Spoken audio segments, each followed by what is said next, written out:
I've listened to GNX by Kendrick Lamar since it came out. And I listened to it once yesterday. Welcome to Spin It.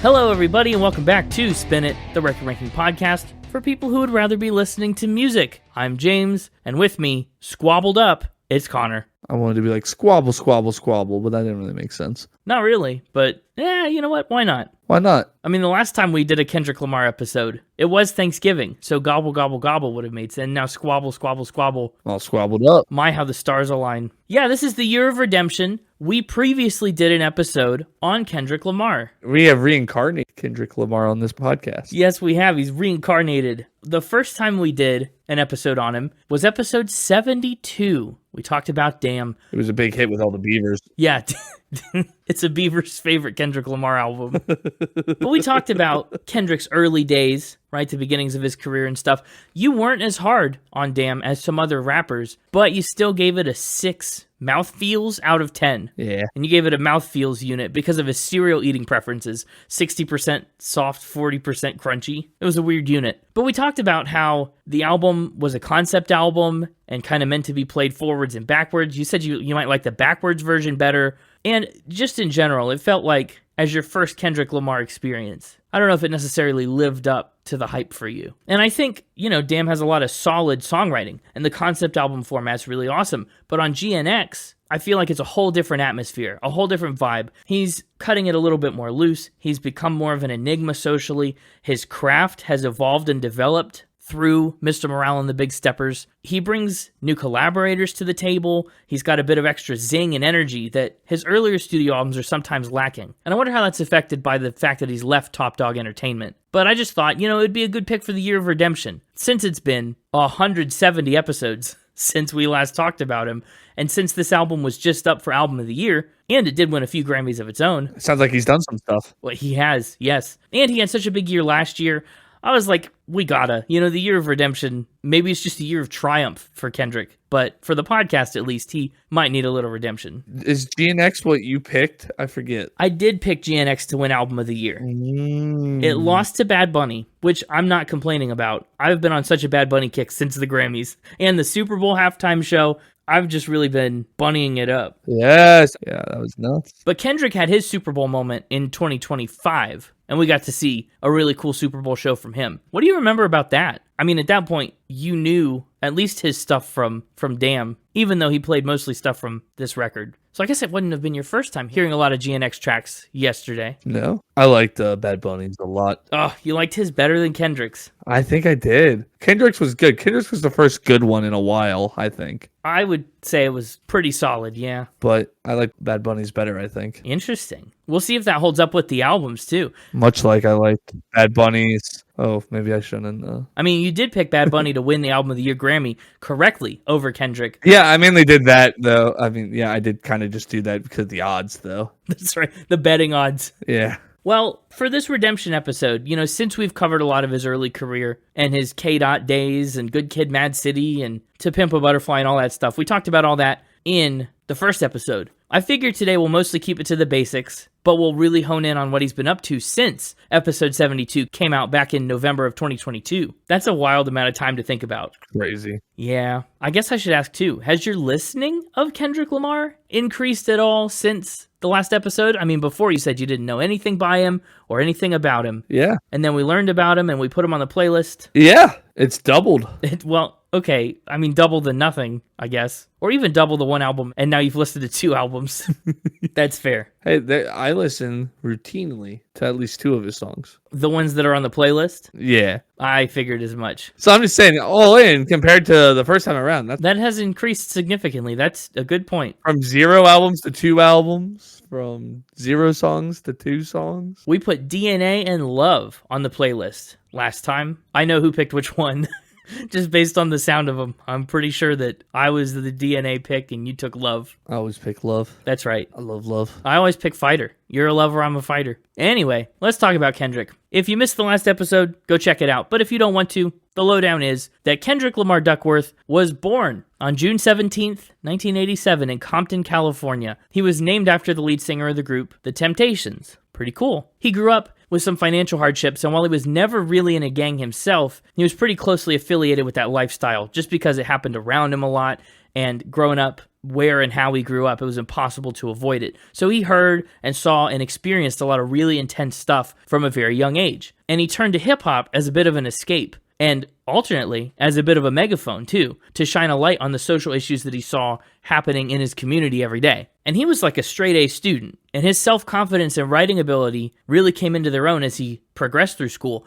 By 7th grade, he started to really study poetry and write his own lyrics. When he was 16, he was baptized into Christianity, which influenced a lot of his later lyrics on notably songs like God and a few others. You'll notice, even on GNX, there's some religious themes in Reincarnated and other places. During school, Kendrick would freestyle and battle rap against his peers, and eventually, upon graduation, he would sign as one of the primary flagship artists for Top Dog Entertainment. Kendrick would be with TDE for decades, from 2005 to 2022, the date of our last episode, actually.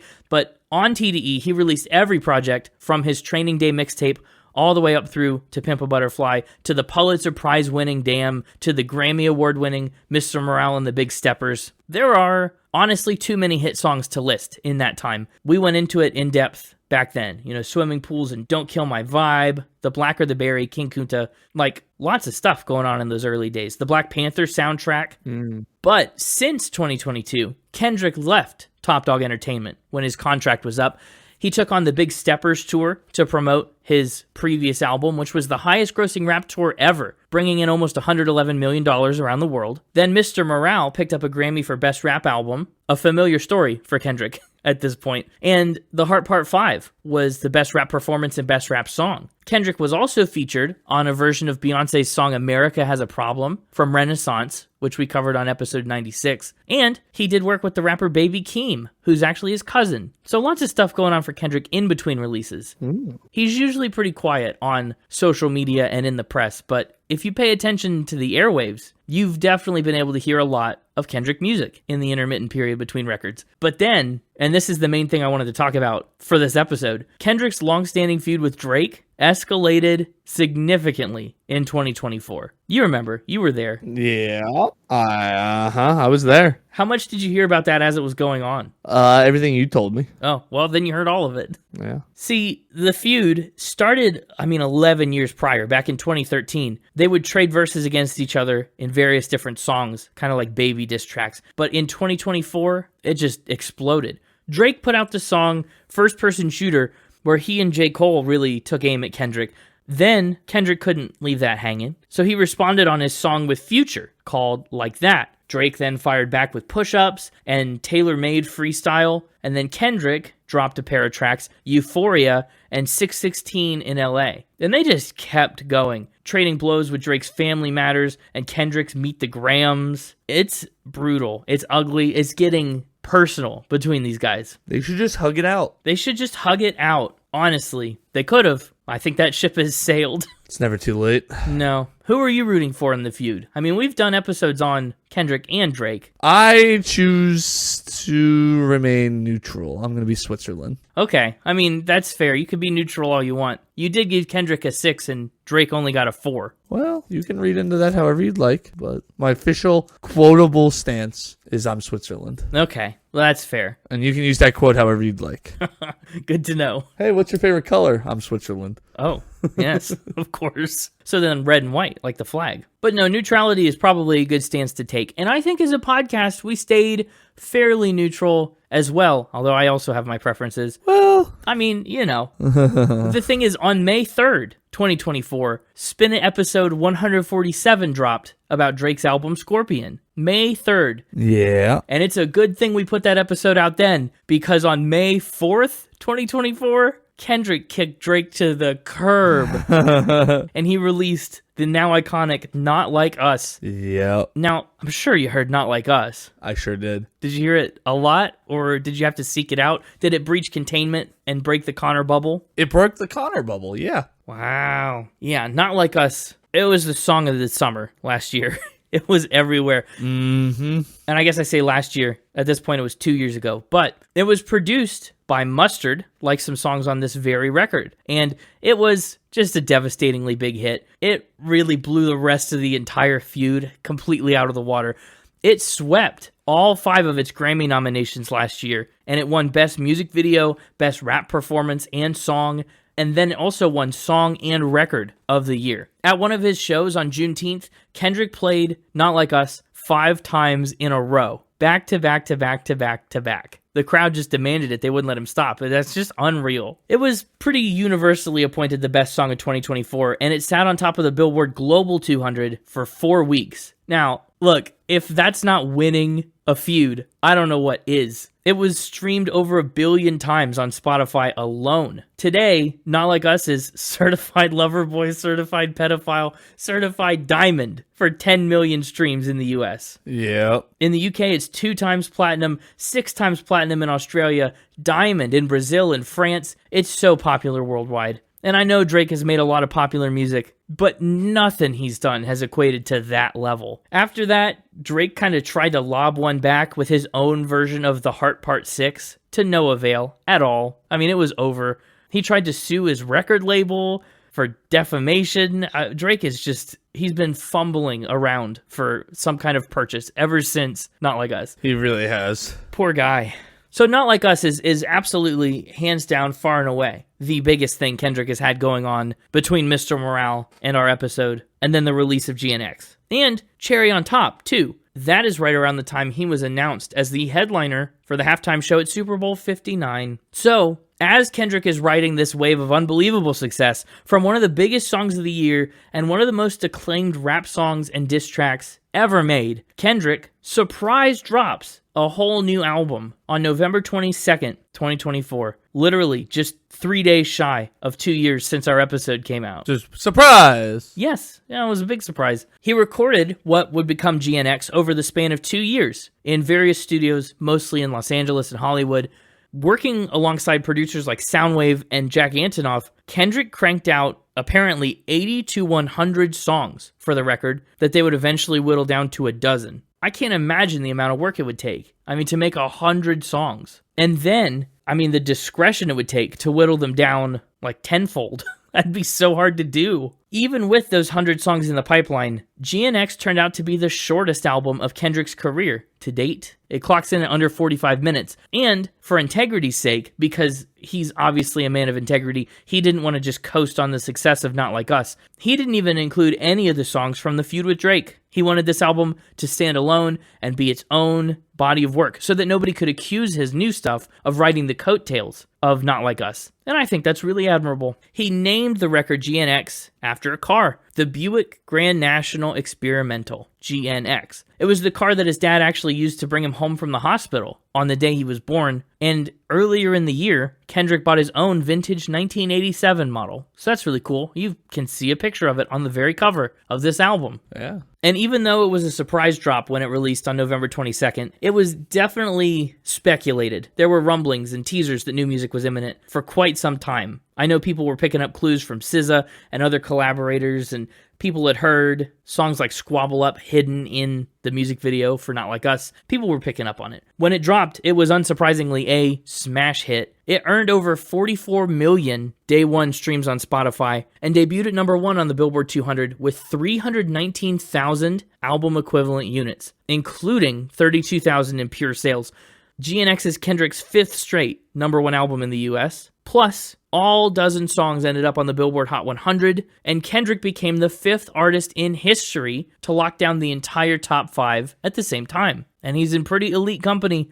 Ariana Grande, Taylor Swift, Drake, and the Beatles are the other 4 who have claimed the entire top 5 at one time. That's quite the club. It is. GNX also topped the album charts in 15 other countries and was in the top 10 on 33 charts worldwide. It's currently got a Metacritic rating of 87 out of 100. People really loved his infusion of the traditional West Coast hip-hop sound and the storytelling. They thought it was really refreshing to hear music that, for once, after the last year, wasn't negative or taking aim at other rappers. After this flurry of diss tracks that had really been dominating the genre, this album really doesn't do that. It's not a lot of negativity here. Some self-doubt, maybe, but then also some self-exaltation. Some critics even called GNX Kendrick's greatest work to date. The Guardian loved his confrontational attitude, and they said he deferred only to God on the record. So, I mean, it sounds like even though he didn't need it, this was a redemptive release for him. It ended up in the top 10 albums of 2024 in 9 major publications after only a month released. And of course, as we know,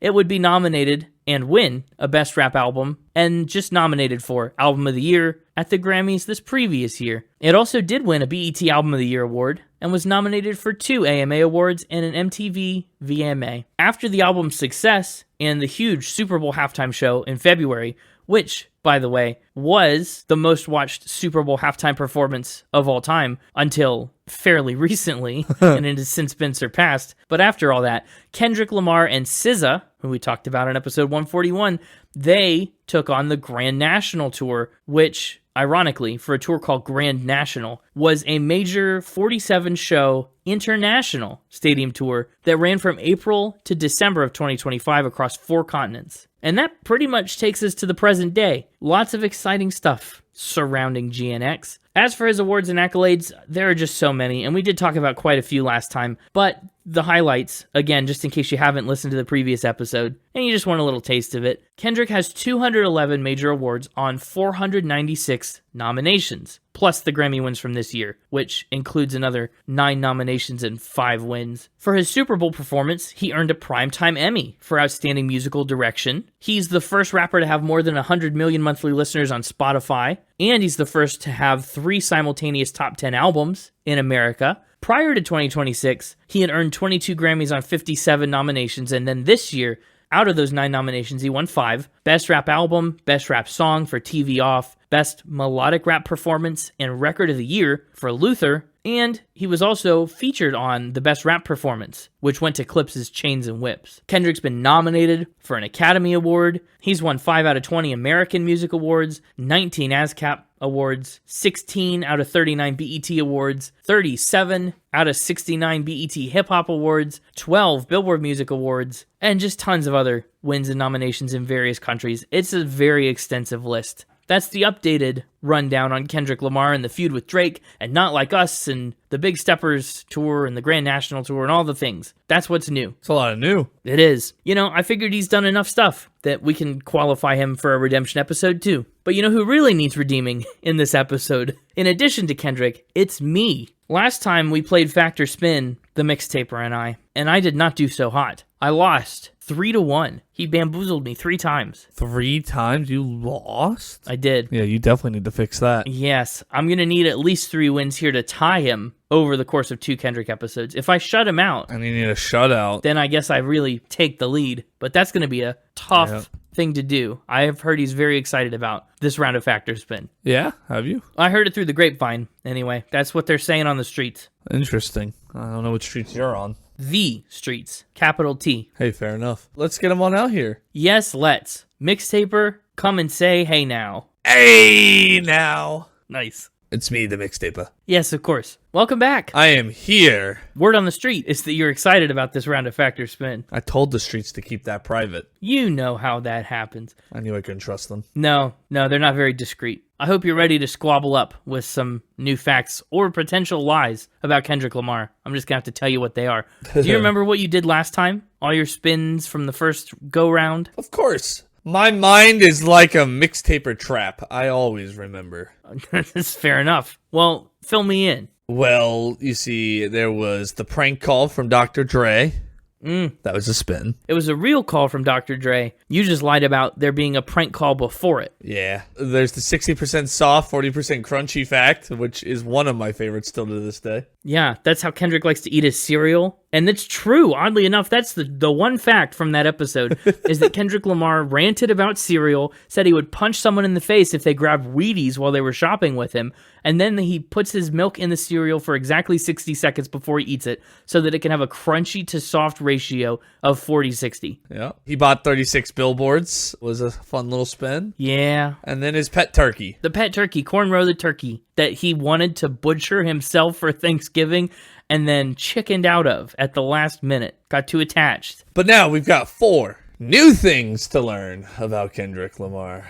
Yeah, we do. I'm still nervous. It's exciting stuff. I know a lot more about him, but I know there's still plenty more in the archives that I just haven't discovered yet. Up first, I thought, since we're doing a redemption, we're going way back to what now I guess could be considered the early days of the podcast. At the time, we would have been like, wow, we've been doing this for so long. Right. More than a year. It's in year 2, the year of vengeance. Yeah, it's in year 2, the year of vengeance. I thought I'd go back to an oldie but goodie. Uh-oh. He has an interesting writer. Oh, I do like the writer facts. So the writer, that's the document that artists provide to concert venues and stuff that detail all the things they want and need in their dressing room prior to their performance. We've talked about Van Halen picking out the green M&Ms to make sure that their roadies were listening and paying attention to detail. We've talked about, mostly a lot of people needing a lot of different drinks, but Mariah Carey needing 9 humidifiers. We've talked about Lady Gaga needing pink wigs and Elton John needing sequins, a bedazzler. A lot of stuff. Yes, all kinds of stuff is in the writers, and you never can tell what it's going to be. What does Kendrick Lamar have on the writer? Oh, he has all sorts of stuff. Of course, in true Kendrick Lamar fashion, you got to have some cereal on the writer. Naturally, yeah, what do you know? Specifically Fruity Pebbles. That is the one that he said was his favorite last time. I've not verified that, but I guess since that was the one fact, makes sense to me. He also always wants a baked chicken. Okay, a baked chicken. A bottle of Hennessy. Okay. An item I'm going to skip because it's so ridiculous where it's got its own fact. Oh, really? An item so ridiculous it has its own separate fact. Well, maybe the item itself isn't that ridiculous, but the story around it is kind of ridiculous. That's exciting. What a little teaser. And fresh polo socks. Fresh socks? Just socks? Brand new socks. Brand new Ralph Lauren polo socks, please. Yeah. Not just socks. Okay. We've talked about bands that have wanted a fresh change of underwear at every venue. Socks is so interesting. Yeah. He said his grandma taught him that, quote, you ain't gotta take a shower for 4 days, but put some fresh socks on and you'll feel better about yourself immediately. That's an interesting bit of life advice. I do have to shower, daily. Yeah, otherwise you feel gross. I would not get by on 4 days. I could, if I was out camping or something, but... Yeah, if I had to, but I don't ever want to. Yeah, but it just goes to show that even, a rap genius like Kendrick Lamar needs cozy toes. Cozy toesies. Cozy toesies. This is an interesting fact because I don't know if that's too interesting of a writer. The mystery item is fascinating. The cereal tie-in is incredibly suspicious. I thought the socks were pretty weird. The socks are a little bit out there, yeah, that's true. But sure, I guess he's probably, if he's performing, out there and up and on his feet all night and all day, he's been traveling on a bus, it's probably just good to have some fresh socks to feel on top of your game. I'm afraid of this one. I'm going to say it's a spin. Whoa! Yeah, I know. Surprise. I think the cereal is meant to lure me into comfort, and I think the surprise mystery item on his writer is meant to deceive. And I'm sure that will probably be real, maybe in a future fact, but I think it's here in this fact just to throw me off the scent. I see. Bold predictions. Yeah, what can I say? I've got to make some bold moves. You do. You need a shutout in order to fully redeem. You can miss one if you want to go for still the win this week, but the tie across all of Kendrick Lamar. And this is the one you can miss. This is a true fact. Oh, man. I was so suspicious of it. Yeah, I thought you would be. You presented it in a very suspicious way. I presented it in a very normal way. You chose to read between lines that weren't even there. Wow. Oh, that's deep. Yeah, I'm taking a poetry class. Nice. Okay, well, that's not good. Up next, He has an unreleased track with the Master of Purple Funk. The Master of Purple Funk? Yeah. Who's that? I mean, funk, like George Jefferson. Who are we thinking about funk? Purple makes me think Prince. I was just, yeah, Prince is what I was going for. He's pretty funky. I guess he's kind of more of a rock guy. The Master of Purple Funk, Prince? Yeah. What's his unreleased Prince song? Yeah, I don't have a name for it. You don't have a name for the song. Okay. Well, did this collaboration happen while Prince was alive? I mean, Prince, we talked about, he's got hundreds of vault tracks potentially, like a vast body of work is still in the Prince vault. Yeah, I don't know if it's locked in the Prince vault or why it's never been released, but it was supposed to be for Kendrick's To Pimp a Butterfly album. Oh, why didn't it? But they couldn't get it done in time for the album, so they had to shelve it. Wow. Now, is it like a true proper collaboration with Prince or like a sample that didn't clear? No, it's a true collaboration. Wow. Okay. Got to work with him. He even gave him all sorts of like advice. That's so cool. Well, To Pimp a Butterfly came out in 2015. That's very close to when Prince passed away. Maybe that's why they didn't end up releasing it, because they didn't get to finish. Well, I mean, the album came out before he died. I'm just saying, but then like they could have put it on the next album, but if he died before they got a chance to finish it. Oh, okay. That makes sense. I see what you're saying. Because that's why I was actually a little confused why it never came out after. Yeah. Well, maybe out of respect for Prince and stuff. Maybe his estate still hasn't cleared it. Who knows? Ooh, I like this. Kendrick's worked with a lot of people. Kendrick and Prince kind of makes sense to me. I'm going to go ahead and say this one's a fact. Going fact. I'm hoping I'm not ruining my own chances at redemption. Every guess counts now. Every guess has always counted, but sure. Well, that's true. This is a true fact. Hey, a true fact. Okay. Wow, Kendrick and Prince. Imagine. I wonder if we'll ever hear it. Wonder if we'll ever know. I don't know. At least know what it's called. Up third. Up third. I'll be honest, I thought the second fact would just be the surprising writer item. Well, no, I teased it, so now we gotta save it. Well, I just thought it would be a smooth transition. Yeah, but yeah, we gotta save it, sure. This is your game. You're making the rules. Up third. Kendrick has a supernatural connection to Tupac. A supernatural connection to Tupac. Oh boy. What could that be? Like ghost detecting equipment, or, like Stevie Wonder who paid a ghost? More like ghost consulting equipment. Like a Ouija board. No, but yes, I guess a Ouija board would fall in that category. Just the same the same kind of thing. I wouldn't say same kind of thing, but yes. So Kendrick consults with the ghost of Tupac. Yeah, to channel Tupac's energy in his music. Tupac's got a lot of energy. Yeah. What is it then if it's not a Ouija board? How's he channeling energy? A Tupac cardboard cutout that he has in his home studio, and it's surrounded by candles, and he burns incense. Yeah, it's not where I thought this was going in the slightest. That's what I said when you were like a Ouija board. I was like, no. And you're like, just like a similar piece of equipment. And I was like, I wouldn't say that either. No, it's a cardboard cutout of Tupac that he takes places, or does it live at his house? No, it's just in his home studio. Okay, and it's surrounded with candles like a shrine? And incense, yeah. So he can consult with Pac's spirit. What does he ask it, and what does it say? Well, just to channel the energy. He's not talking to Tupac. He's just like, oh, okay. It's to channel his energy. He was a huge Tupac fan. So much so he almost named his album To Pimp a Caterpillar, because then it would be Tupac, Tupac. Oh, interesting. You know what? Did never consider that. I don't think it makes much sense. He ended up going with Butterfly instead. Butterfly makes a lot more sense for that album's metaphors, but okay. I mean, yeah, Kendrick's a Compton guy. The West Coast hip-hop scene was huge. Tupac was tragically murdered. Who shot him? We don't know. Cardboard cutout, I would understand, right? Candles all around it, like a spiritual channel, a conduit. I don't know if I buy it. I think I'm going to say this one's a spin. Going with spin, not buying it? No, it seems a little tacky. Oh, it absolutely is tacky, but that doesn't mean it can't be true. Well, that's a fair point. Nowhere in the fact did it say this is not tacky.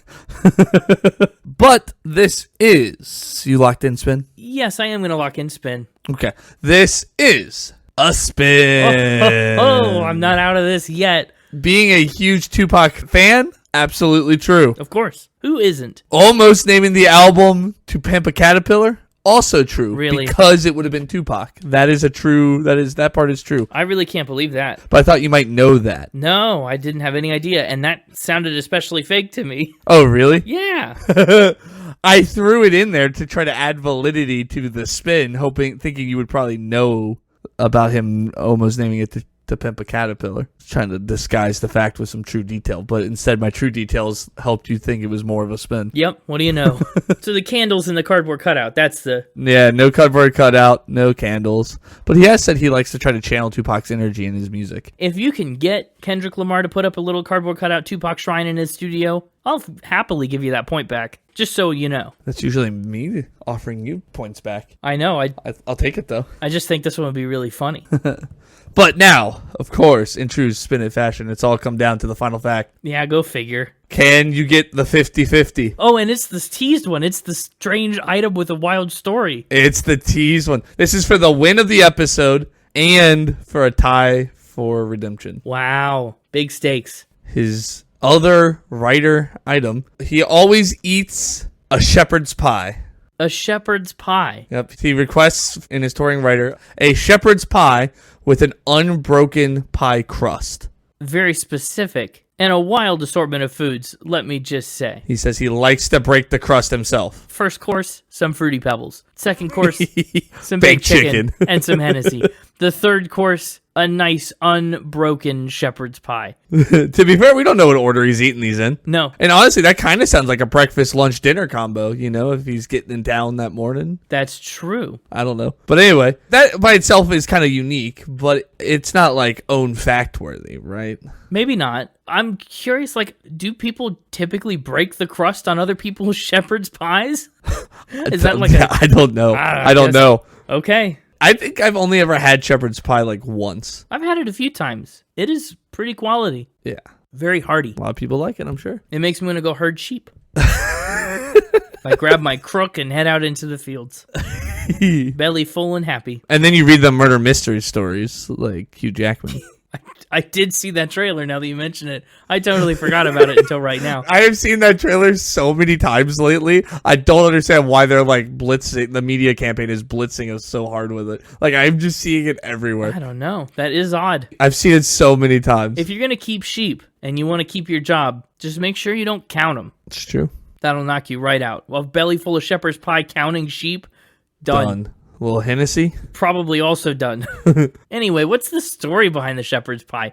Well, the problem is he once delayed the start of one of his concerts because the venue's security team ate his shepherd's pie. No way. Yeah, it got left in the break room of the security area, I guess, or something, and they ate it, and so they didn't have one for him. And they're like, "Oh, I'm sorry, we don't have your shepherd's pie." And so he said, "That's fine, we'll wait." And they had to go get a new one made and serve it to him so that he could have his shepherd's pie. Wow, that's wild. How long did it take? How long was the concert delayed? I don't know. I don't know when they realized that he didn't have his pie. True. I doubt he's scarfing it down right before he walks out on stage, Probably not. So I was going to ask if he ate it before the show or after, but I guess this answers that question. Yep. Dude, some shepherd's pie after a long performance and then go to bed, that could be a move. That could. That's an idea. I'll do it next time I have a concert. Yeah, put it on your rider. I'll allow them to break my crust, though, if they want. Whoa. Yeah. Surprise me. Surprise me.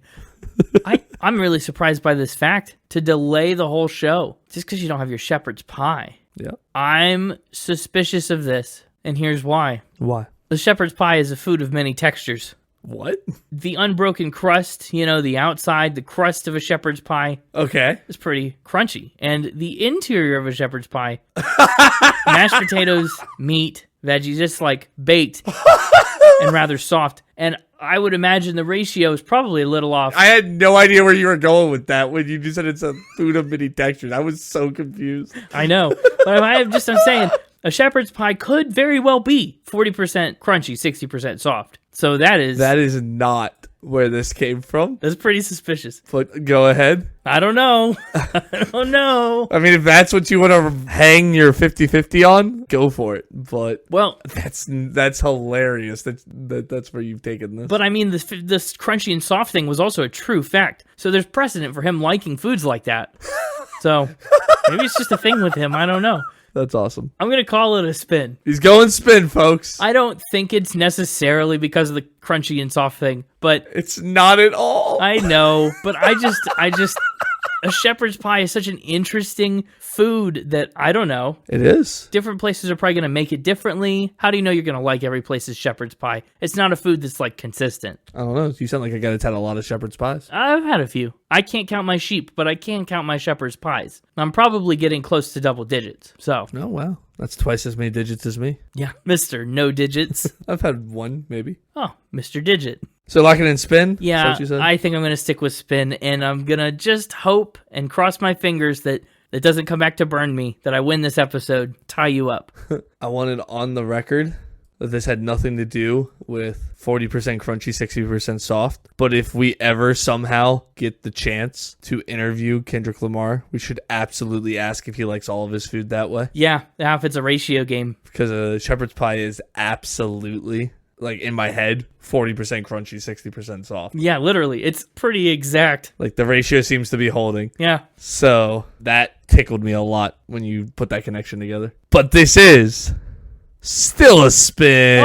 Oh, yeah. Still not true. Even though it is pretty similar to the cereal thing. But for a chance to still redeem, Wow. I will give you a bonus point if you can tell me who this is true about. It's an artist we've done on the podcast. An artist we've done on the podcast that actually has delayed a show for Shepherd's Pie. Yes. And I will narrow it down for you. They are somewhere within the Kendrick Lamar bookends. That's almost the whole podcast. What? No, that's 71. I just eliminated 71 episodes for you. Well, that's true. And you did eliminate one of my primary guesses with that. So, I didn't have to do that. no, thank you. Thank you. So don't be getting all dismissive of my gift to you. Of course. My apologies. Now, I'm thinking this has to be somebody British, probably. And I'm thinking about British artists we've done in this time frame. My first kind of thought was Phil Collins, but he's already been eliminated. There's Harry Styles. There's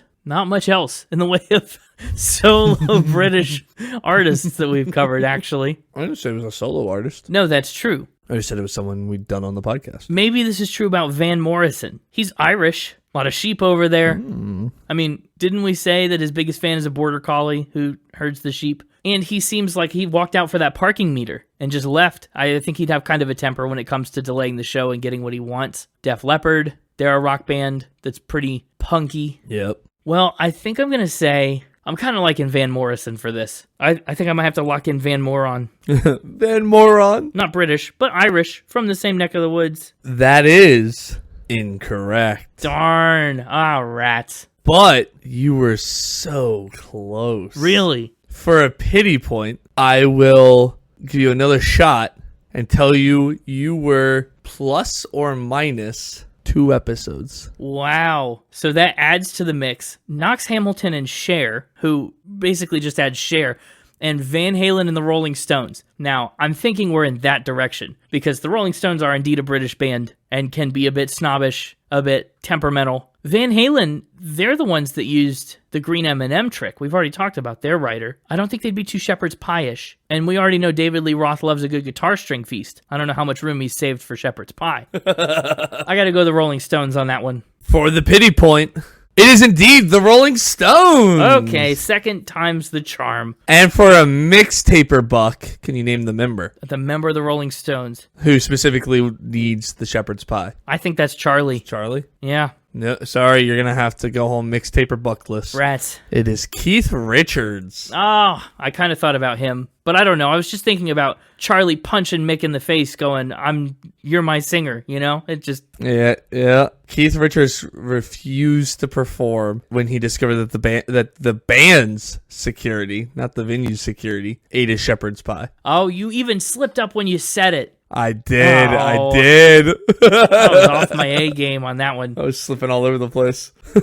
But yeah, so it's a win for the episode, a tie for the redemption. You earned a pity point, but no Mixtaper buck. Okay, I guess I can live with that. That is how it is shaken out. A pity point. That's my first ever pity point. Yeah. I just couldn't believe how close you were when you said Van Morrison. Yeah.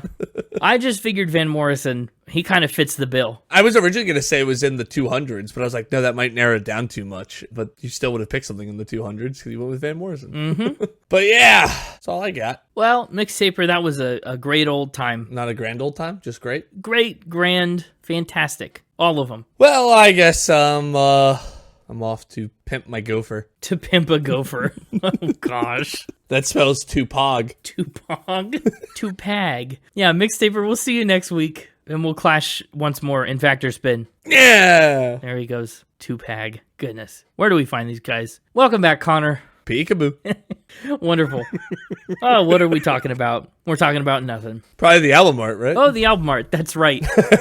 Yeah, well, we already talked about it a little bit. This is Kendrick Lamar leaning back against the Black Grand National that he purchased from 1987. It's a vintage car, super cool. All the album promos kind of have him in this similar pose, leaning against the hood or the trunk or the car in some fashion. Black and white. He's got his Dodger cap on, kind of a subtle nod to Dodger blue, and he's just a big Dodgers fan. He's wearing a very large belt. I think it's kind of a neat vibe for the album. The black and white, it's kind of simple, but also so cool. Like such a neat, such an aura he's got going on here. Yeah, it's pretty neat. I like it. I specifically just like that it's like a movie poster. True. That's what it feels like. Yeah, it does feel very dramatic. And it's simple. Like this reminds me of like an old school album art. Yeah, I like it a lot. It also looks like one of my senior pictures. kind of.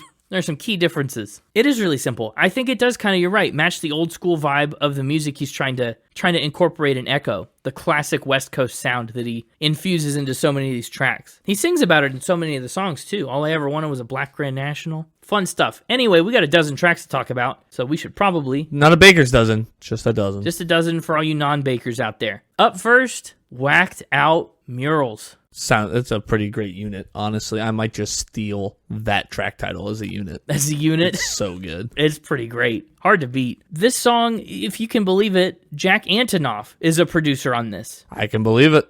We've had some of his music before, especially with like Taylor Swift and Midnights, but here he is making very different music than that. Good to see him getting outside of the box that people have kind of put him in. There's some Spanish at the beginning of Wacced Out Murals. We're really on a Spanish kick lately between Bad Bunny and this. Yeah. There's also more Spanish later on down the album, but it's by Dara Barrera. It says, I felt your presence here last night, and we start to cry. That's the translation. It's a very dramatic album opening. It is. The choir kind of coming in with these dissonant notes. I like the bass. You know me, not usually a talk singing in general kind of guy. Yeah. I'm okay with it at the beginning here. Starting it off that way. You got the interesting instrumentals going on to kind of keep me interested. You got the choir. I'm okay with it. Yeah, that's just kind of his flow, kind of his cadence is always a little more almost like spoken. Yeah.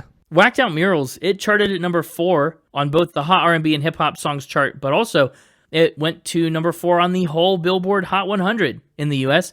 It charted in a dozen other countries and made it to number 6 on the Billboard Global 200. So that's a pretty successful song. It's all about people's polarized reactions to Kendrick, and especially to the announcement that he would be playing the Super Bowl, which they do that every year, don't they? Every time there's a Super Bowl announcement, somebody's upset. It's becoming a pattern. But Wacced Out Murals, literally, what happened is someone vandalized a mural of Kendrick that was put up in Compton, his hometown. They went and they painted over it, messed it all up. So that's kind of the metaphor he talks about for all this negative criticism. But in the face of that, he expresses this gratitude for positive and supportive feedback in the face of all of these people coming against him. He calls out by name artists like Nas and other people that he admires and respects. And at the same time, he calls out people who have turned on him, right? He says, my hard work let Lil Wayne down, because Weezy was one of the people that was so upset to not play the Super Bowl in New Orleans. He calls out Snoop Dogg for working with Drake on the Taylor Made diss track. And Snoop Dogg actually later agreed that it was just the edibles that made him do it, which is hilarious. And I think there's some great lyrics in here too. Ain't no legends if my legend ends. It's just iconic. He's at the top of his game and he knows it. That bass is really cool. That's just the highlight of the song. It is. absolutely. That's what I was saying earlier. Yes. We're off to a good start. That's for sure. That's good. That's great. Then hopefully we're off to a strong continuance with one of the biggest songs from the album up next, and an even bigger one following it. Squabble Up comes in at track 2. Once again, Soundwave and Jack Antonoff. Mm-hmm. And it's the co-lead single for the album alongside TV Off. Squabble Up, it really got some legs after it was featured in an NBA broadcast and in an ad for Formula One. I think those were kind of the places that it first cropped up. Aside, of course, from the Not Like Us music video. Since it was unreleased at the time and untitled, people just started calling it Broccoli because that's what they heard in the music video. That's what he sings, woke up looking for the broccoli. So that's cool. And then the cities of Toronto and Los Angeles, home to Drake and Kendrick, respectively, they faced off in baseball's World Series last year. Oh. When the Dodgers won the World Series, they used Squabble Up to poke fun at Toronto. That's neat. Squabble Up was a huge chart hit. It went to number 1 on the Hot 100 and the hip-hop charts and the rhythmic airplay charts in the United States, went to number 1 in the UK. It charted in 27 other countries and went to number 3 globally. So you can't squabble much more up than that. It's kind of at the top. You see, this song just sounds less talk singing, but I know it still kind of is. But it just feels more like what I want than track 1. But yes, like I said, track 1 was fine. It's just I think I like it more like this. Okay, I get that. This has a lot more bounce to it, a lot more intensity, a lot more punch. And, I mean, there is a lot of singing in this. It samples the song When I Hear Music by American singer Debbie Deb. That song came out in 1984. So you get a little bit of a chorus through the samples here. Yeah. And this is one of those songs where he could be negative towards other rappers. He kind of is, speaking generally about how other rappers are phonies and fakes and, you know, they're just not doing it like him. But he doesn't call out anyone in particular. No new feuds to feed. No fuel on any fires. And I think that's refreshing. That's one of those things that critics really appreciated from this album, that he doesn't really target anyone specifically. It's a low buy-in kind of album. You don't need to know about rap feuds or other rappers. Like, this is Kendrick's world from his point of view. No outside characters necessary. What a song. That music video was also a huge hit. So yeah, we're moving in a positive direction then, huh? From Wacced Out Murals to Squabble Up. And if singing is what you're after, then Luther was probably the cream of the crop for you. Luther, yes. Sure was. Even had SZA. It did. That's right. If this album were mine, I'd have more songs like this. That's true. Well, you gave SZA a 9. I did. That's pretty great. Yeah, I think if Kendrick had his way, the album would have more songs like this, at least in terms of popularity, because this is another of the record's major hits. With 1.3 billion streams, it won Best Melodic Rap Performance and Record of the Year. It did lose Song of the Year. I thought Luther had a chance at Song of the Year, but I didn't pick it to win. It was just in the running. Yeah. But what a song. It spent 13 weeks straight at number 1 in the US, which makes it the second longest running hip-hop song at number 1 ever, falling behind, no joke, Old Town Road by Lil Nas X. It's Kendrick's 6th chart-topping single and SZA's 3rd, and when Luther hit number 1, Kendrick became the first artist ever to earn 3 consecutive number 1 songs on the R&B and hip-hop songs chart. And much like Squabble Up, it went to number 3 on the Global 200 and topped the charts in 5 countries. And it earned a BET Award for Best Collaboration, a Nickelodeon Kids' Choice Award for Favorite Musical Collaboration, and it's been nominated for a few AMAs and VMAs and other things. It's named for and samples the famous soul singer Luther Vandross. Yes. If This World Were Mine is the song. It's a 1982 version of the song, and of course it's once again produced by Antonoff and Soundwave. Probably you remember that moment at the Grammys where Cher announced that Luther Vandross won this Grammy, Record of the Year. Kind of an odd little moment. But what I liked at the Grammys was Kendrick kind of getting the chance to tell the story of the song a little bit. And he said before Luther's estate would clear the sample, they made sure that they weren't going to swear on the track, that they weren't going to be talking about all kinds of unseemly things. They really were working to protect Luther's legacy with this track and wanted to make sure that Kendrick would do it justice. And of course he does. He respects the man and the work. And it's such a cool song. If This World Were Mine, I Would Do It Better for You. It's about protecting a better future for the next generation. All the things that you would do differently to keep things in good hands. It's just such incredible work. What a ballad. The combo of Kendrick and SZA is incredible. Glad they got to get 2 tracks off on this record. Man. Yeah, it's definitely a highlight of the album for me. Yeah. What are the odds that it ends up in your top 3? No? What are the odds it ends up as your playlist pick? I'd give it a pretty solid, 6. Oh, okay. Interesting. Not like placing on the album. No. Sorry, not placing. no. Sorry, you interpreted that as placing on the album. No, I didn't. Right? I didn't. I just 6. The odds are 6. 6 out of 10 odds to make it. Well, we gotta see what's in my heart. There's 6 parts. We'll see. We'll see. Well, just remember when you give your score, Kendrick deserves it all.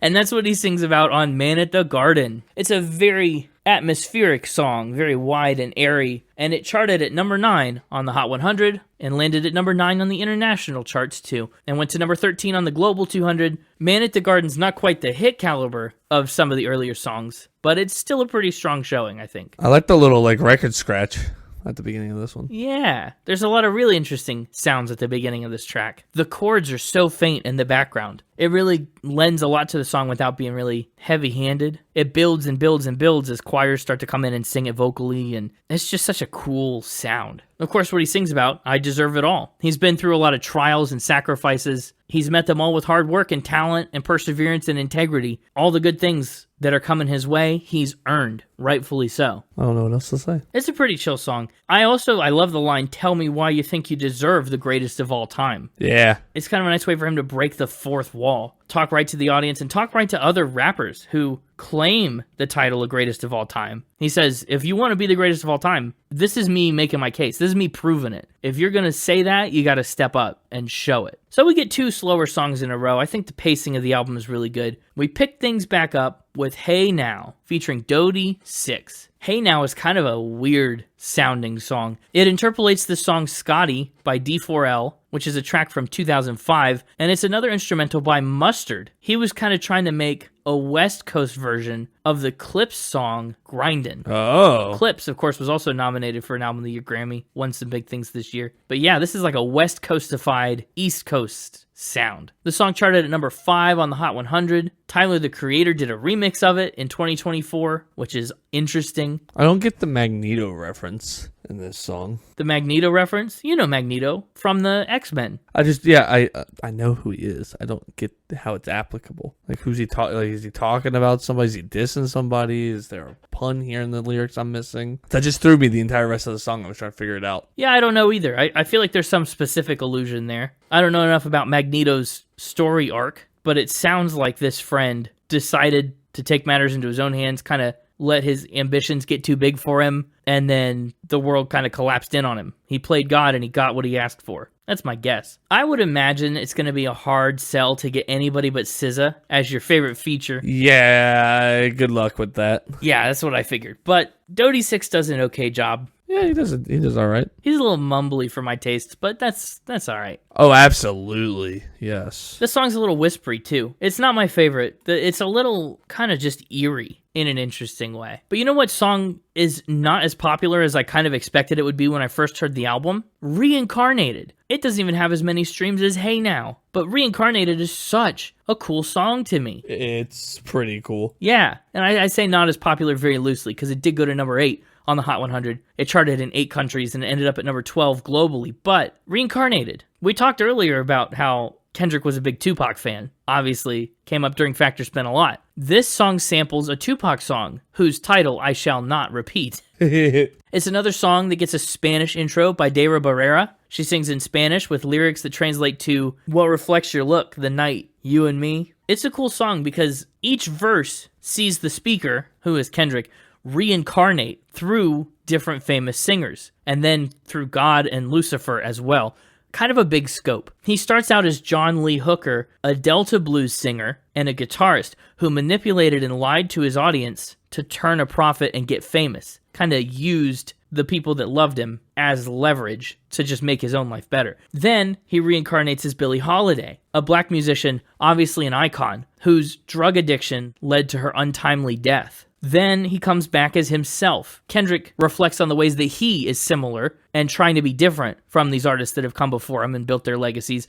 Then he has a conversation with God as he examines his purpose and his role as a rapper and a cultural icon. And then it kind of morphs half and half between where he's himself and he's the devil at the same time. There's just a lot of layers and dimension to this song. Now, it's ambitious, and it's heavy, and it doesn't have the most mass appeal, but it's clever, and it's like quintessential Kendrick Lamar to me. Some critics actually call it the best song on GNX, and I would really almost agree, because it's definitely a standout. It's really good. It is. Some critics call it unlistenable. Wow. So I guess it's divisive. Must be. But I love Reincarnated. The piano riff underneath it sticks in your head. The concept is so cool. Traveling through time, looking at all these famous people with just skeletons in the closet, behind the scenes and below the surface. The way he raps is so intense. He's got so much anger and like vitriol behind these lyrics. And it's not even anger directed anywhere except inward. It's like personal frustration that he's just trying to vent. Then when he plays the persona of God, his voice is calm and quiet and laid back. Like, there's just so many cool little tiny details on this song. It's very cool. Also a standout track. Seems like you and I were not divided on this one. Oh, thank goodness. Again, I think we're keeping it a great pace, because then we get another song that is just generally a standout. The second biggest song from the album by the numbers, second only to Luther, and that's TV Off, featuring Lefty Gunplay. This one I had heard. You'd heard TV Off? Yeah. Wow. I don't know where, but it's pretty popular, so I must have heard it somewhere. That's true. Well, it's also, the thing about TV Off is it's pretty similar to Not Like Us in some ways. The songs were recorded around the same time. This is another iconic song by Mustard, and one of the first major singles from the album. So really, I could see you hearing it a lot of places. I could also see you mixing it up for Not Like Us, just because they're so similar. But, of course, it was Best Rap Song at the Grammys, and it was his set closer at the Super Bowl halftime show. So, I mean, you did hear it there, too. Oh, yeah, okay. It's got a lot of samples in it. It samples the iconic song MacArthur Park by Monk Higgins. If you've never heard MacArthur Park, get your cakes out of the rain. It's a wild one. It samples a song called The Black Hole Overture by the composer John Barry. And then it interpolates Biggie's Kick in the Door. A little Biggie Smalls action, a little East Coast rap on this West Coast infused album. But what a song. It went to number 2 on the Billboard Hot 100, topped the US R&B and hip hop songs and rhythmic airplay charts, and it charted in 31 other countries. Number 2 song in the world. I like all the brass and strings on this song. It's very dramatic and staccato too. The production is tight and clean on TV Off. I know just because it's one you've heard before doesn't mean that you like it, but did you like it? It's pretty good. It's got a funky beat. Yeah, it does. He's got a good groove on it. I like that the song's kind of broken up into a couple different distinct sections. It is. Yeah. I'm not sure which one I like better. That's tough. That is tough. Probably. They're each good in a different way. Yep. I like the ending. I think so too. I think it gives the song like a secret other level. You think it's already hit its peak, and then it manages to one-up itself with the drama of the end. And after the big over-the-topness of TV Off, Dodger Blue settles us back down into another really kind of chill, vibey song. And it's almost just like a 2-minute interlude to get us from TV Off into the final stretch of this album. But man, what a vibe. It's a song that draws a lot from G-Funk or Gangsta Funk elements, and as the song Dodger Blue might imply, it's a reference to the Los Angeles Dodgers, the baseball team. So the song is a love song to the city and culture of LA. He pushes back against people who embrace negative stereotypes about the city. He shouts out local schools and more. I mean, it's just so great. Everything Kendrick does is like a love letter to Compton and his roots and his upbringing. And it's just so cool. Few people are tied to their places in the way that Kendrick is tied to Compton. The song's also got a smattering of features from Wallie the Sensei, 7X. I don't know if that's how you pronounce it. That's what I'm going with. That's what you're going with? And Roddy Ricch with 2 C's. What'd you think about Dodger Blue? I kind of find it vibey in the same way that Luther is, but obviously it's not as catchy. It's just kind of got the same flavor of atmosphere. Yeah, I think it's trying to be a Luther, but it's not quite. No. And he does sing, though, if you wanted more singing. Yeah, I do like that. Mostly what he sings is just one note, but it's there. Very monotone. It is a little monotone. It's a nice breather, because Peekaboo is not much of a breather at all. It's another very fast song with a lot of syllables in a little space. Peekaboo. Peekaboo. The song features a sample of Give Me a Helping Hand by Willie Hale, and it's got contributions from A.Z. Chike, who Kendrick shared the stage with at a Juneteenth show at the Kia Forum in 2024. They got connected through Top Dog mutual friends like Schoolboy Q, and he was initially supposed to do the hook. What are they talking about? They're talking about nothing. That was supposed to be AZ Chike. He got up to the mic, he tried to do it, and tried. And he just couldn't keep up with the pace of it. That's how fast it is, and that's how, honestly, how impressive Kendrick is with it. But AZ Chike, he did record 4 verses for the song initially, and they got scaled back to what we've got here now. It's quite a song. The lyrics satirize gang culture. All this talk about violence and drugs and gangster tropes. What are they talking about, really? They're talking about nothing. It's just noise. So that's what this song is kind of all about. I don't know. Peekaboo's just not what I wanted it to be. Yeah. I mean, what did you want it to be? I don't know what I wanted it to be fair. But we were riding this kind of wave through Reincarnated, TV Off, and Dodger Blue that I was quite liking. And Peekaboo just felt like it was not on that wave. It popped in and said, Peekaboo. Yeah, it can pop out. Well, that's fair. I don't know. I don't know about this song in general. It's all right. AZ Chike's features is a little okay. It's not like I finished listening to the song and went to seek him out, you know? But I love his plosives. He's just really got good emphasis on his peekaboo. Like, he really spits it at you, you know? I think that's cool. Also, bing, bap, boom, boom, boom, bop, bam is also a line that got quite famous from this album. How's that for Pulitzer Prize winning lyricism? You don't like bing, bap, boom, boom, boom, bop, bam? Honestly, I liked it better the way you just said it than Wow. than how it was actually done. I guess it was slower then in the song, but, you know, it's fine.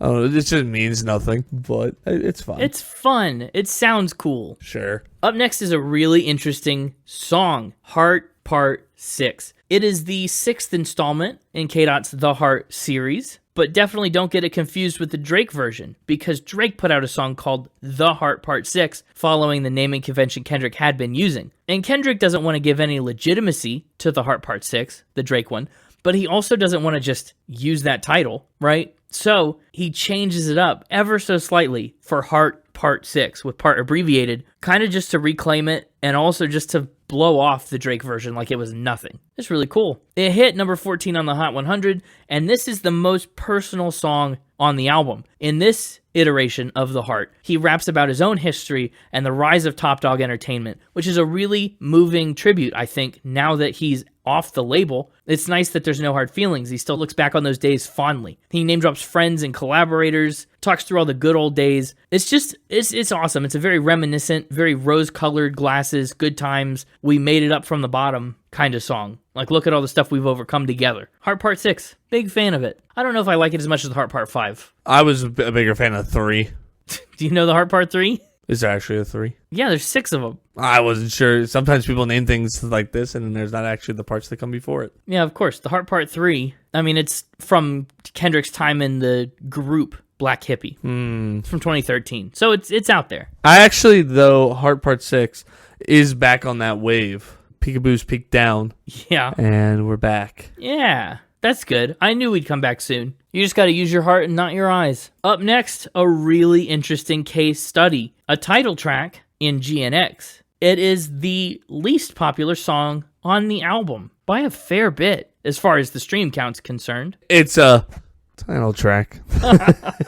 Yeah, a little bit. I think that's got to do with this interesting 4-note piano run. I like the piano run, though. Well, I do too. It's kind of a loop that itches your brain in a funny way. The rest of the album, honestly, has felt really smooth, right? Luther, Man at the Garden, the ending of TV Off, Dodger Blue, Heart Part 6, like, it's been really smooth. GNX is just blocky. It's really, like, sharp. I don't know. Just the sound difference tonally. It's really interesting. It's also wild because on this track, there's 3 features. Hitta J3, Young Threat, and Peso. And the verses go to the features, which is wild. And the chorus, you got to tell him Kendrick did it. So that's wild already. But get this. Kendrick got the beat for GNX 2 days before it came out. 2 days before the album's release. Kendrick got the beat for the title track for the record, and it's got 3 features on it. The man's unstoppable. He got this beat on the 20th, maybe the 19th, and the song was out by the 22nd. I just think that's unbelievable. Especially unbelievable when you consider that he had 100 songs ready for this album. The man wrote 80 to 100 tracks, and he's narrowed it down, and 2 days later, he's still coming up with stuff for this record. That's just so cool. Now, they might not make your favorite features on the album. No, they won't. But which one of these three is your favorite feature on the song? Ooh, I don't know who does which part. Well, you could tell because at the end of their parts, they say, blank did it, and it's their own name. Ah, okay. Yes. They thankfully give clear clues. Not clear enough. I get it. I like Young Threats. Okay. He's the one that mentions get on my Bob the Builder stuff and get down with the pliers. Just like a Bob, and then he rhymes that with Lizzie McGuire, which is pretty great. He does do that. And he's like whispery too. Yeah. That's interesting. I think I'd call him my least favorite, but it's definitely a different. It was the most interesting, I guess. Yes, definitely the most unique part of the song because the piano riff stops and he just gets some drums. Yeah. I don't know if I could pick my favorite. I like Hitta's feature. It's not bad. Peso was interesting. I don't know. I kind of like them both. But then to close out the album, SZA is back on Gloria. But first, before SZA can be back, Dara Barrera is back with some more Spanish.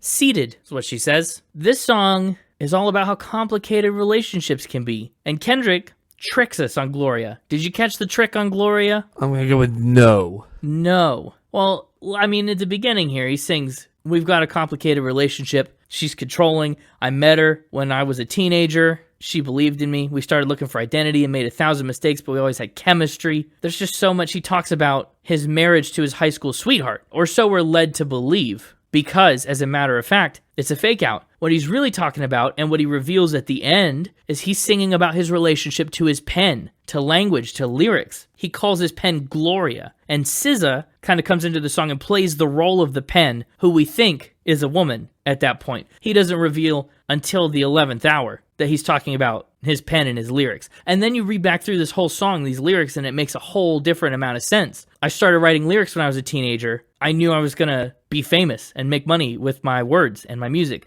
Made 1,000 mistakes, but we had chemistry. Back when you did whatever I say. Back when I had command over my words and stuff. Before writer's block, before life got in the way. Oh, there's just so many good lines in here. He talks about using his pen to write through grief when his grandparents died. He talks about writing on his trips to Africa. He talks about writing all of his previous hits, all these things, and SZA comes in and kind of just tells it straight. I'm the thing that gives you power. Your words are what's bringing you life and giving you everything that you've got. It's a humbling moment, and it's so clever. I like Luther SZA better than Gloria SZA. Of course. That doesn't surprise me at all. I just think it's a really poignant end to the album. So yeah, I think we should do some redemptive final spin and see what you think about GNX as compared to Damn. Let's do it.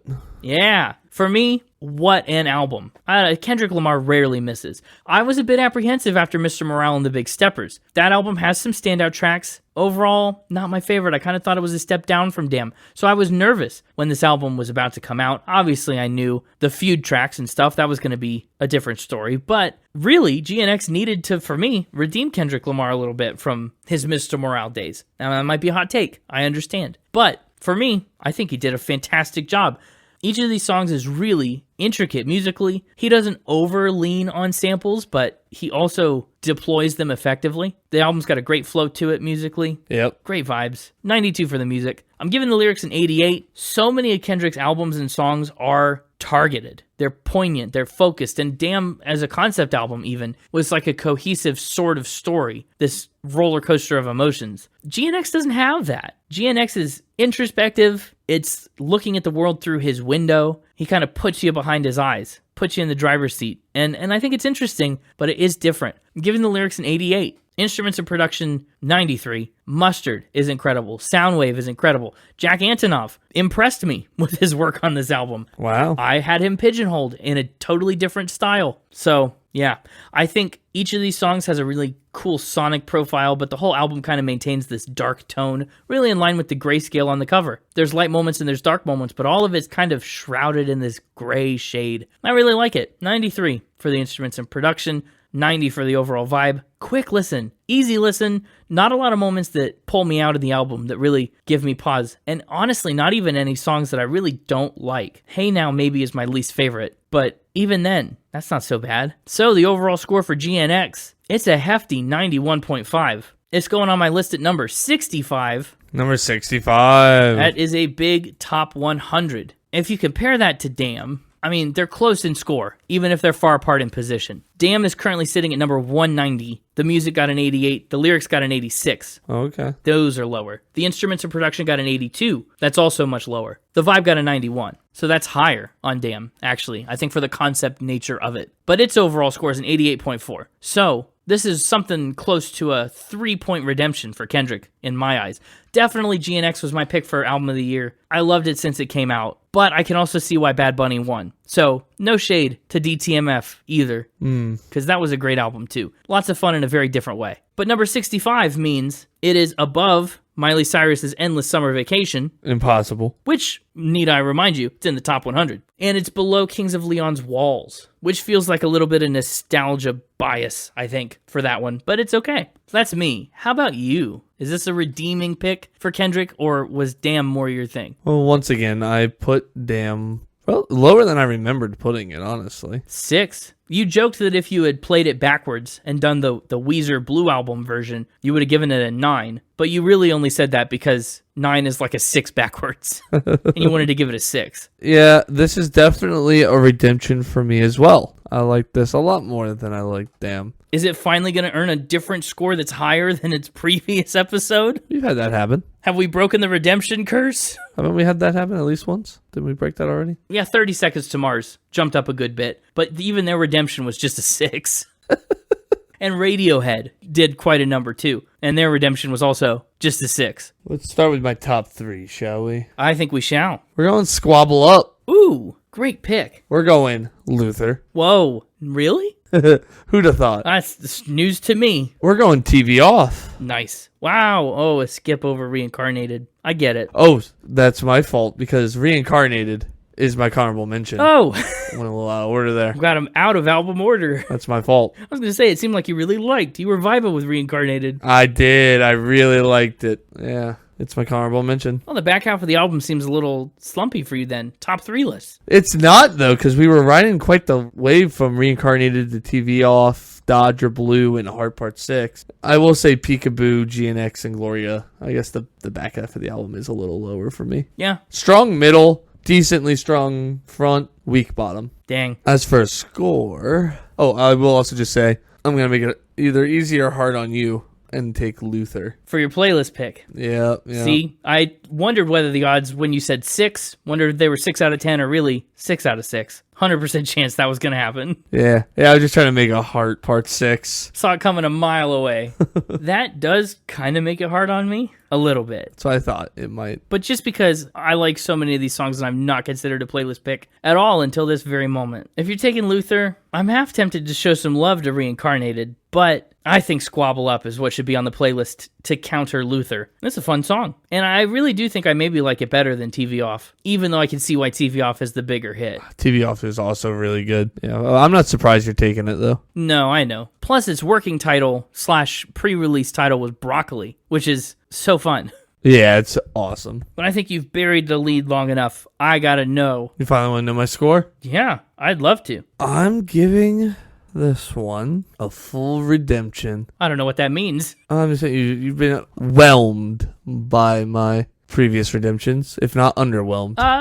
Whelmed appropriately, about where I expected. But this one's a true redemption because it's getting 8 whacked out murals out of 10. 8 whacked out murals. So it does bump up 2 points from where Damn landed. Which is pretty good. That's great. Oh, I still think Kendrick has more potential somewhere. I bet if we did his greatest hits, or the most Connor-centric hits, probably he could get up there in the 9s. But as full albums go, since we don't do that on this podcast, I can't be upset about an 8. Definitely, I think there's some anchors on this album that would hold you back, very clearly. Yeah, just a few. Yeah. Where in the 8s does it land? It's a good question. I was just looking at that. There's a lot of diversity in the 8s. I think we're going to put it, honestly, decently high in the 8s, I think. We're going to put it right above Shake Your Moneymaker by the Black Crowes. Oh, and below Tame Impala. Mm-hmm. Wonderful. 8 whacked out murals, better than 8 Dalmatians. Not quite as good as 8 enrichment activities. Yeah, I definitely can't be mad about that redemption. That's great. But that does conclude another redemption pick. another special episode of Spin It. Thanks for listening. Remember, you can check out that first episode on Kendrick and Damn. It's episode 72. You'll have to scroll back a fair amount in the feed to find it, or you could just search for it directly. But that was a fun one too. Loved it. Yeah. If you want more Spin It, of course, make sure you like and follow and rate and subscribe all the places that you listen to podcasts. And follow us on social media, at Spin It Pod Official on Instagram and at Spin It Pod on X. GNX. Ooh, what a pun. They used to call it GN Twitter. Stupid. Tell a friend about the podcast. Yeah. Tell them Kendrick Spin It. Tell them over a nice shepherd pie. Yes. Discuss beforehand how you want the crust breakage to go, so there are no hurt feelings, and then enjoy a nice warm shepherd's pie with them. Until you get that shepherd's pie, delay the start of that conversation. And make sure that pie is 40% crunchy, 60% soft. As all good shepherd's pies ought to be. We will see you next week, and until we say, hey now, once again, you know what to do. Keep spinning. I think you need to try a shepherd's pie. I think we need a food review. I think I do. That'd be pretty fun. We should do that totally. I know. Do you think you could try a shepherd's pie fast enough to tack a food review onto the end of this episode real quick? Like a 20-second Connor's impressions. I will definitely try. And if it's here, you find out, you'll know that it happened. And if it's not, you'll know I failed. You'll know that we failed. Go try that shepherd's pie. Hopefully, you can report back on how crunchy or soft it may be.